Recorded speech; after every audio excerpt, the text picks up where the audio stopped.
कलाहांडी जिला नल्ला ब्लॉक रे 193 गोटी प्राथमिक और उच्च प्राथमिक विद्यालय थिबा बेले 29 गोटी उच्च माध्यमिक विद्यालय अवस्थित अटे।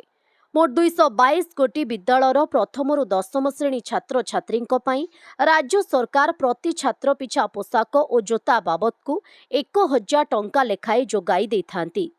किंतु बड़ दुखर विषय कि नल्ला ब्लॉक रूप्रारोड ग्रामर हाथगणती किछि असाधु व्यवसायी यथा प्रदीप टेक्सटाइल्स, कमल क्लथ स्टोर, रमानुज ट्रेड्स और सिद्धांत क्लथ स्टोर दीर्घ वर्ष धरी लगातार भावरे कोमलमती छात्र छात्री मानंकु कलिकतार अत्यंत निम्न मानर रोटकनार स्कूल पोशाक जोगाई वार्षिक लक्ष टंका सरकारी अर्थ आत्मसात करि आसुथुबा अभिभावक महल रे अभियोग होई आसुछि।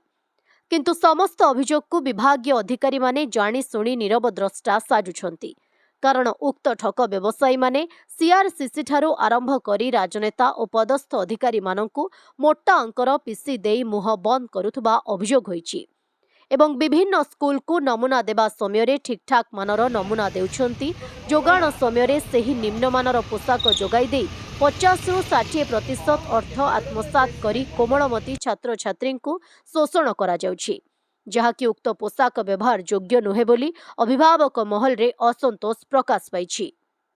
एणु यार उच्च स्तरीय तदंत करा जाई संपृक्त व्यवसायी को कला तालिकाभुक्त करबा पई नल्ला प्रेस एसोसिएशन पक्षरु जिलापाल कलाहांडी और जिला और ब्लॉक शिक्षा अधिकारी को लिखित अभियोग करिसेंती।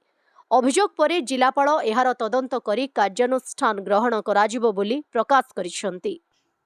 खबर दुनिया रे जोड़ी हेबा पई सब्सक्राइब करंतु ओडिशा हाइलाइट समाचार को आउ दबे दियंतु बेल आइकन को सर्वप्रथमे खबर पाइबा पई।